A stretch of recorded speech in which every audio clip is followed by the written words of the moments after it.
Hello everybody, welcome to my channel Chapter Chat, and today we are going to read a beautiful poem, My Last Duchess by Robert Browning. So Robert Browning was born on 7th May 1812 and he died on 12th December 1889. So this particular poem, My Last Duchess, was written in 1842. It is a 56 lines poem, a bit lengthy one, and the rhyme scheme is A, B, B, C, C and D, D. So Robert Browning, in this particular poem, My Last Duchess, here this is a dramatic monologue where the speaker he delivers or tells to the other people everything. जो और इसमें जो speaker हैं वो हैं the Duke of Ferrara. जो duke हैं he is the duke of Ferrara, और वो अपनी जो उनके पास जो मैसेंजर आए हुए हैं वो उनको उनकी जो फॉर्मर वाइफ है, जो उनकी लास्ट डचेस थी, उनका एक पेंटिंग उन मैसेंजर को दिखा रहे हैं. So this is a very long poem. So let's start the poem and see what happens.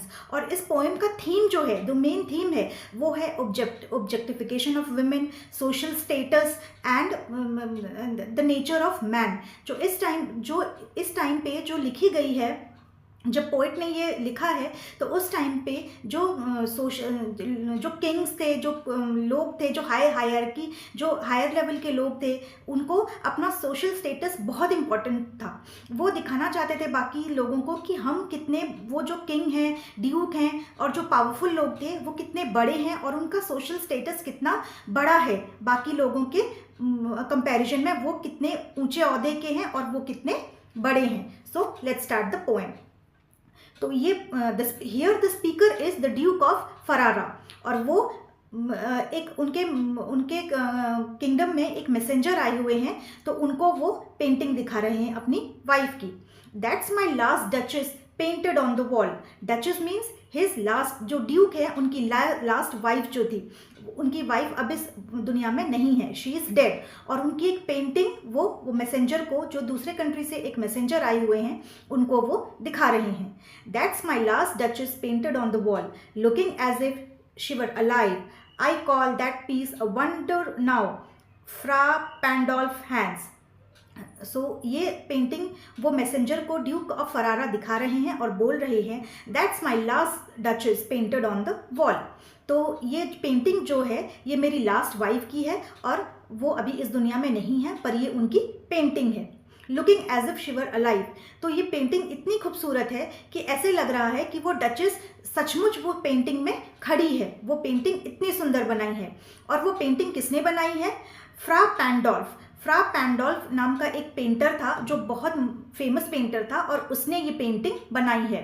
तो ये ड्यूक ऑफ फरारा मैसेंजर को ये बता रही हैं. Work busily all day and there she stands, will please you sit and look at her, I said. तो duke of Ferrara बोल रहे हैं, जो फ्रा पैंडोल्फ थे, he work busily all day, मतलब उन्होंने दिन भर रात भर मेहनत किया और ये पेंटिंग उन्होंने फ्रा पैंडोल्फ ने बनाई है, उनकी ड्यूक की वाइफ की.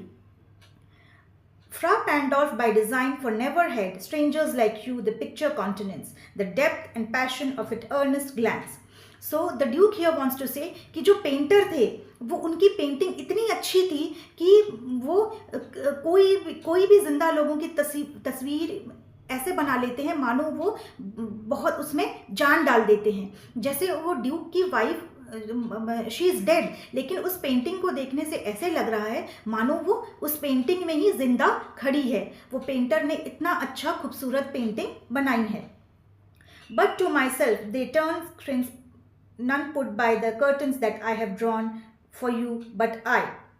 तो जब वो मैसेंजर वहाँ खड़े होके वो पेंटिंग देख रहा था, वो पेंटिंग को इतना खूबसूरत था, वो पेंटिंग देखते देखते वो मैसेंजर उसमें खो गया. फिर वो पेंटिंग देखने के बाद उस मैसेंजर ने फिर ड्यूक ऑफ फरारा को देखा. क्यों? क्योंकि ड्यूक ऑफ फरारा ने जब वो पेंटिंग देखने के बाद उसने पेंटिंग के बाहर जो कर्टन्स लगे हुए थे, जो पर्दे लगे हुए थे, वो पर्दे उस ड्यूक ने बंद कर दिए कि तुम इतना ही टाइम देख सकते हो, अब यहाँ से चलते हैं. तो पेंटिंग देखने के बाद मैसेंजर ने ड्यूक ऑफ फरारा को देखा और बोला कि तुमने पेंटिंग क्यों बंद कर दी? ये पेंटिंग इतनी खूबसूरत है कि हम और आधा घंटा भी उस पेंटिंग को खड़े होके देख सकते हैं. It was such a lovable painting. They seemed as they would ask me is they dust. how such a glance came there, so not the first. So the messenger is asking कि how can that picture be so beautiful. वो picture, वो painting इतनी खूबसूरत थी कि वो messenger और उससे पहले भी जितने लोग आते हैं सब यही पूछते हैं कि ये पेंटिंग इतनी खूबसूरत कैसे हो सकती है. She is so beautiful. और वो अपना ग्लैंस, मतलब उस पेंटिंग को देखते हुए लोग अपनी पलक भी नहीं झपकाते कि वो पेंटिंग इतनी सुंदर है. Are you to turn and ask me? Sir, it was not. Her husband presence only called that spot.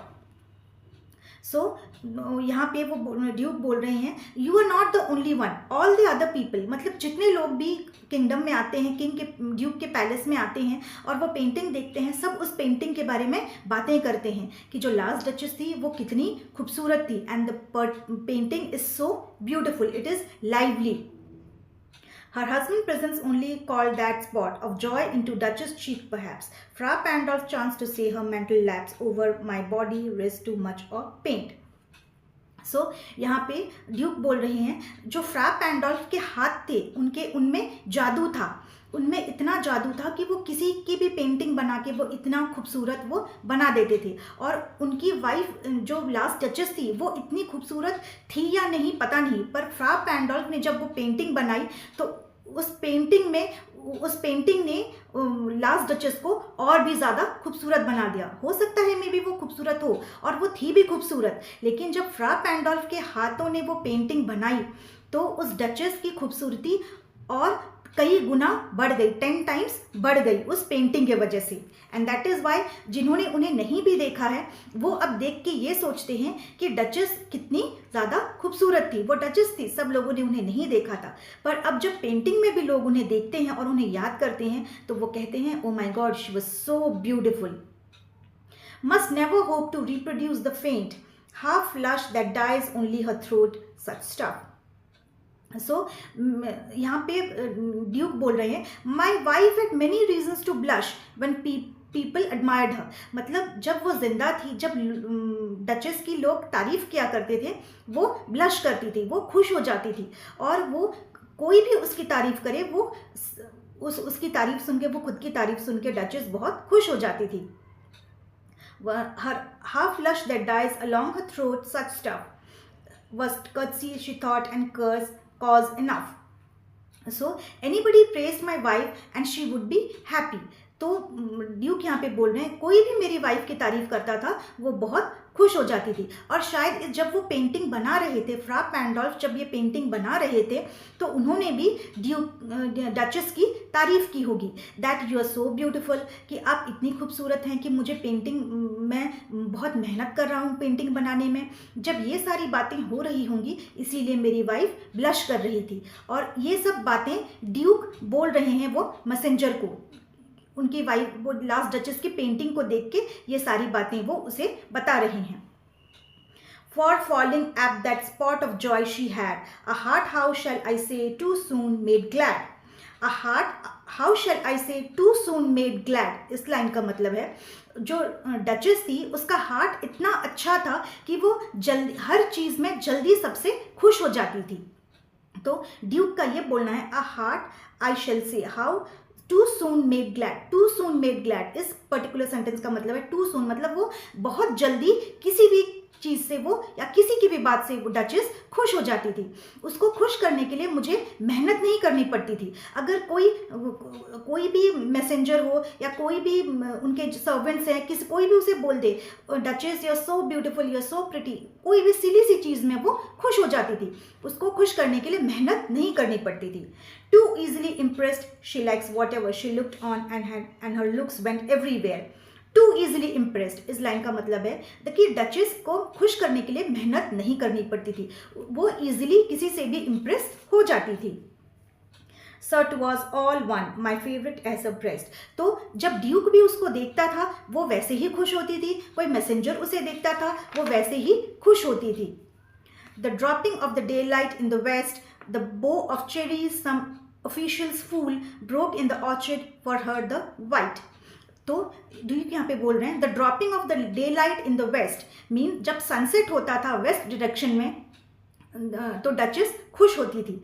The बो ऑफ चेरीज सम ऑफिशियल्स फूल तो इस लाइन का मतलब है कोई ऑर्डिनरी, उनके किंगडम का कोई भी ऑर्डिनरी ऑफिशियल जब उसके लिए चेरी बो ऑफ चेरीज, मतलब चेरीज का एक डंडा, जो एक ब्रांच होता है चेरीज का, वो भी तोड़ के ले आता था डचेस के लिए, तो डचेस उस चीज़ को देख के भी बहुत खुश हो जाती थी और वो बहुत एक्साइटेड हो जाती थी कि उसके लिए ये लाया है, जबकि ये एक मामूली सी चीज़ है।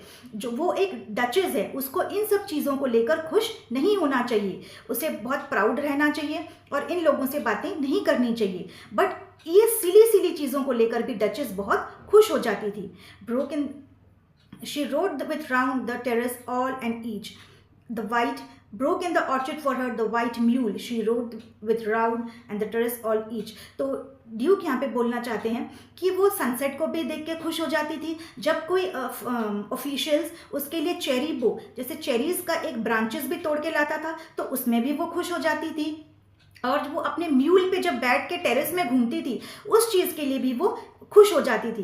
तो ये सब छोटी छोटी चीज़ें उसे खुश कर देती थी और उसे, मुझे खुश करने के लिए उसे कभी मेहनत नहीं करनी पड़ी।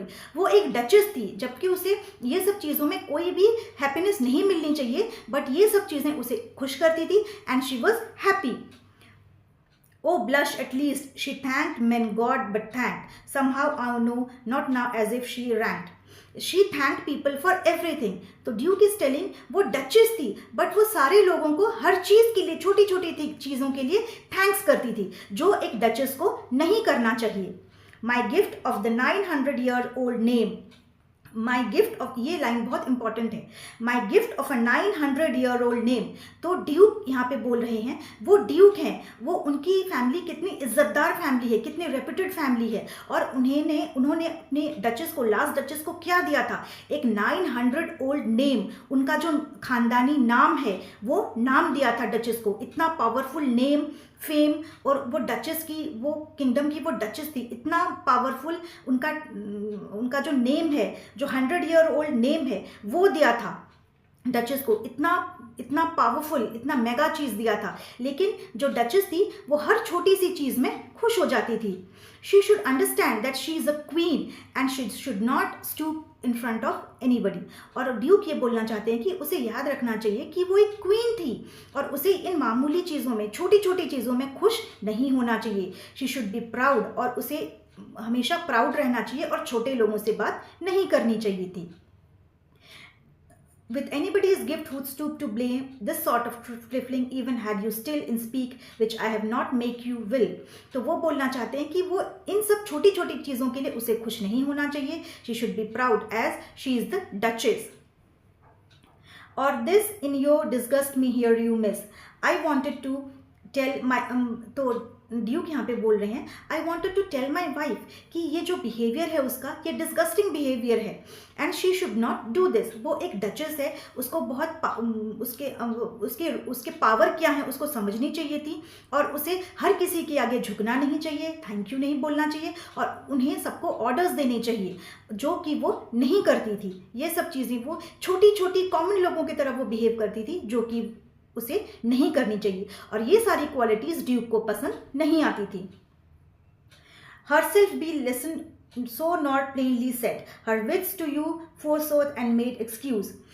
तो इसमें ड्यूक बोल रहे हैं, when I explained that she should not thank everybody, उसे सब सारे कॉमन लोगों से बात नहीं करनी चाहिए, she should listen to me, but उसने कहा कि it's okay, इसमें कोई इशू नहीं है वो जो कर रही हैं, और उन्हें इस चीज़ में खुशी मिलती है। ड्यूक ने कई बार उसे समझाया कि तुम एक डचेस हो, तुम्हें कॉमन लोगों से बात नहीं करनी चाहिए, अपनी नाक जो है हमेशा ऊपर रखनी चाहिए, कॉमन लोगों से कभी बात नहीं करना चाहिए, किसी को थैंक यू नहीं बोलना चाहिए, पर डचेस उनकी बात नहीं सुनती थी। Even then would be some stooping and I chose never to stoop. तो ड्यूक यहाँ पे बोल रहे हैं, आई टोल्ड हर कि उन्हें अपने बिहेवियर पे थोड़ा फोकस करना चाहिए, and she should not stoop in front of everybody, मतलब उन्हें किसी के छोटे लोगों के आगे झुकना नहीं चाहिए। On sir she smiled no doubt whenever I passed her but who passed without. So she smiles at everybody. तो ड्यूक यहाँ पे बोल रहे हैं वो सारे लोगों को देख के स्माइल कर देती थी, तो ऐसे उसे नहीं करना चाहिए। And there were no difference between smiling at them and smiling at me. तो ड्यूक ये बोल रहे हैं कि वो ऑर्डिनरी लोगों पे, स्ट्रेंजर्स पे जैसे देख के जैसे वो स्माइल करती थी, वो मुझे भी देख के वैसे ही स्माइल करती थी। उसके स्माइल में कोई डिफरेंस नहीं था। ऑल व्हेनेवर पास्ट हर, मतलब कोई भी पास कर जाता था तो वो किसी को भी स्माइल पास कर देती थी, किसी को भी देख के वो स्माइल कर देती थी। This is not a good behaviour. एक डचेस को ऐसा नहीं करना चाहिए। Much the same smile this grew when things grew. तो ये सारी जो उनकी एक्टिविटीज़ थी, ये सारी जो उसका बिहेवियर था, ये सब चीज़ें ड्यूक को पसंद नहीं थी बिल्कुल भी, कि एक डचेस को ऐसे बिहेव नहीं करना चाहिए। शी इज़ द डचेस और वो हर किसी को देख के स्माइल पास नहीं कर सकती। क्या किसी के आगे हर किसी को थैंक यू नहीं बोल सकती? उसको अपने ईगो में रहना चाहिए। नाउ आई गेव कमांड्स, तो द ड्यूक ने फिर ऑर्डर्स दिए। आई ऑर्डर द सर्वेंट्स, उसने सर्वेंट्स को ऑर्डर्स दिए। Then all smile stop together, फिर ये बहुत इंपॉर्टेंट लाइन है, then all smile stop together, फिर जो जितनी स्माइल्स थी सारी स्माइल्स बंद हो गई, रुक गई सारी स्माइल। कैसे? He killed her and there she stand as if alive, and there she stands as if alive. तो यहाँ पे बोल रहे हैं ड्यूक कि इन सारी बिहेवियर के वजह से, इन सारी उसकी जो एक्टिविटीज़ के वजह से ड्यूक को बिल्कुल पसंद नहीं आया। और ड्यूक ने एक दिन आई गेव कमांड्स, मतलब उसने कमांड्स दिए अपने सर्वेंट्स को, and then all smile stop together, फिर डचेस की जितनी स्माइल्स थी वो बंद हो गई। कैसे? शी वॉज किल्ड, उसने उसे मार दिया। और and there she stands alive, और यहाँ अब उसकी पेंटिंग खड़ी है जिंदा बिल्कुल, as if she is alive, जैसे कि वो जिंदा है। will please you rise, will meet the company below, then I repeat। फिर ड्यूक कह रहा है, अब मैसेंजर से कह रहा है will you please rise, क्या आप अभी उठेंगे यहाँ से? we will meet, तो जब वहाँ ऊपर में थे, लॉबी में थे, अब वो बोल रहे हैं अब हम नीचे चलें और हम हमारे जो बाकी जो गेस्ट हैं नीचे, जो बाकी सारे गेस्ट हैं उनसे हम नीचे मिलेंगे वहाँ पे।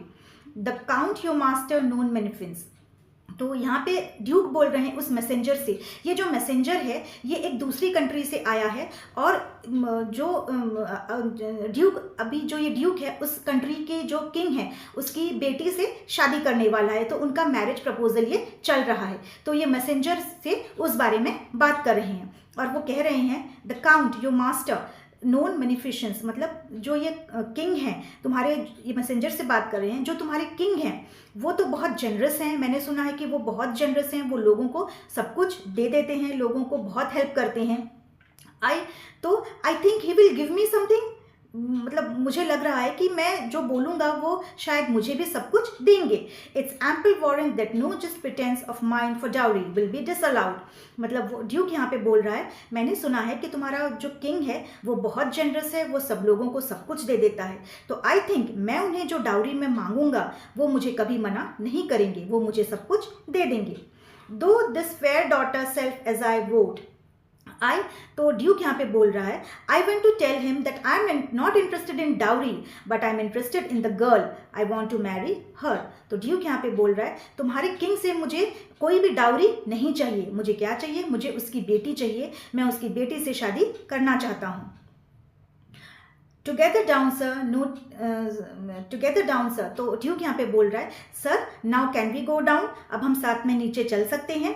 Notice Neptune's though taming a sea horse through a rarity, तो यहाँ पे वो बोल रहा है sir can you see this painting, वो एक पेंटिंग दिखा रहा है। Notice the god of Neptune, जो गॉड ऑफ नेपट्यून है उनका एक पेंटिंग है, and he is trying to control a sea horse, और वो बोल रहा है सी दिस पेंटिंग, ये कितनी रेयर है, कितनी ब्यूटीफुल है। वो जाते जाते सीढ़ियों से उन्हें वो मैसेंजर को, ड्यूक मैसेंजर को वो पेंटिंग दिखा रहा है और बोल रहा है सी दिस पेंटिंग सर, ये जो पेंटिंग है ये गॉड ऑफ नेपट्यून की है और ये एक सी हॉर्स को टेम करने की, अपने कंट्रोल में लाने की कोशिश कर रहा है। इज़न्ट इट ब्यूटीफुल, और ये कितना रेयर है, ये बहुत रेयर है, ये सबके पास नहीं होता है। Which Claus of Innsbruck cast in bronze for me, और ये किसने बनाया है? ये क्लॉज ऑफ इंसब्रुक ने बनाया है, made this in bronze for मी। तो ड्यूक यहाँ पे बोल रहा है ये जो पेंटिंग है गॉड ऑफ नेपट्यून की, who is trying to control a sea horse, ये एक ब्रॉन्ज में बनाई गई है जो ये स्टैच्यू है, और ये क्लॉज ऑफ इंसब्रुक ने बनाई है मेरे लिए, विच इज़ वेरी रेयर, और ये सबके पास नहीं होती है। So can you see this? तो so this is the end of the poem. और इस पोएम में हम ये देखते हैं कि ड्यूक जो है वो पावरफुल है और ये पूरी पोएम में वो अपना पावर दिखाने की कोशिश कर रहा है। ये पूरी पोएम में वो अपने दिखा रहा है कि उसका सोशल स्टेटस क्या है, उसकी पावर क्या है और उसे कैसे रहना चाहिए। पर जो उसकी जो फॉर्मर डचेस थी जिसने उसे ड्यूक ने जिसका उसको मार दिया, वो ऐसी नहीं थी। वो बहुत स्वीट थी, सिंपल थी, पर वो ड्यूक को पसंद नहीं आया, इसीलिए उसने उसको मरवा दिया। और अभी वो चाहता है कि वो एक ऐसी लड़की से शादी करे जो बहुत प्राउडी हो और वो उसकी मेंटालिटी, दोनों ड्यूक की और की मेंटालिटी को वो मैच करे। So this is the end of the poem. तो इस जो पर्टिकुलर पोएम है, इसकी थीम है सोशल स्टेटस। जो लोग थे उस टाइम पे वो अपने सोशल स्टेटस को बहुत ही ज़्यादा इंपॉर्टेंस देते थे। वो सोचते थे कि वो किंग है तो वो ऑर्डिनरी लोगों के साथ बात नहीं करेंगे, उनका जो स्टैंडर्ड्स है वो ऑर्डिनरी लोगों से बहुत ऊंचा रहना चाहिए। और विमेन को जो है वो इतनी फ्रीडम नहीं थी, विमेन को हंसने की फ्रीडम नहीं थी, खुल के कहीं बात करने की फ्रीडम नहीं थी और उनको बहुत दबा के रखा जाता था। So this was the condition of women at that time. I hope ये पोएम आपको समझ में आई हो and please do subscribe my channel. Thank you.